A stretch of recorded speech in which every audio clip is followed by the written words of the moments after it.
Hello guys, আমি এখন রান্না করব। দেখেন, ব্যাচেলর থাকলে কীভাবে রান্না করতে হয় আর কীভাবে ঝাল পেঁয়াজ কুটে বাটতে হয়, এইভাবেই রান্না করতে হয়। এইভাবে রান্না করে ঝাল পেঁয়াজ এখন এরপরে মাড়াই করব। মাড়াই করে তারপরে মাংস রান্না করব। যেহেতু আমার কেউ নেই, আমি একা একা থাকি, একা একা রান্না করে খাই, তাই আপনারা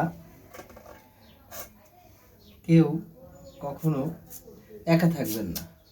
একা থাকলে রান্না করে খেতে আপনার কষ্ট হবে, আর রান্না করার কষ্টটাই অন্যরকম। এই দেখেন, আমি এখন পেঁয়াজ করতেছি।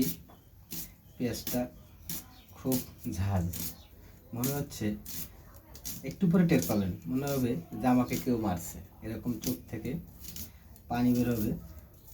তাই বলছি দুনিয়ার স্বার্থপর মেয়েদের কথা। এরা স্বার্থ শেষ হয়ে যায়, সব ভুলে যায়। যখন স্বার্থ থাকে তখন তারা সব করে।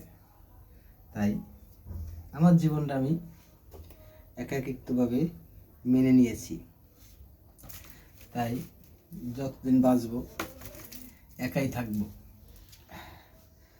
আমার আর কাউকে প্রয়োজন নেই। তাই আপনাদের বলছি, কখনো কাউকে বিশ্বাস করবেন না।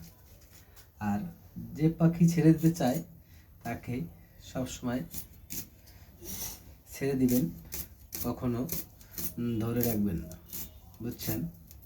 কেন? পাখি যদি একবার উড়াল দেওয়া শিখে, সে সবসময় উড়তে চায়। কেননা আপনার কথা শুনবে না, আপনার কথা মতন চলবে না, বুঝছেন? তাই আপনাদের জন্য একটা ভিডিও বানালাম।